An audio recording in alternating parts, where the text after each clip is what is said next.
వాగునీళ్ళు తెచ్చి నీకు అభిషేకము చేదమంటే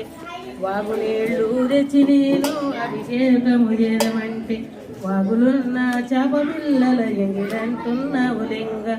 వాగులున్న చేప పిల్లల ఎంగిలంటున్నావు లింగ ఏమి చేదు లింగమైమా ఎవరికి తెలియదాయే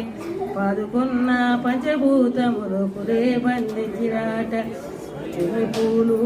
అక్షయావుల పాలు తెచ్చి అభిషేకము చేదమంటే అక్షయావుల పాలు తెచ్చి అభిషేకము చేదమంటే ఆవుకున్న లేగదూడా ఎంగిలంటున్నావు లింగ ఆవుకున్న లేగదూడా ఎంగిలంటున్నావు లింగ ఏమి చేదు లింగమైమా ఎవరికి తెలియదాయే పాదుకున్న పంచభూతములు కురే బంధించిరాట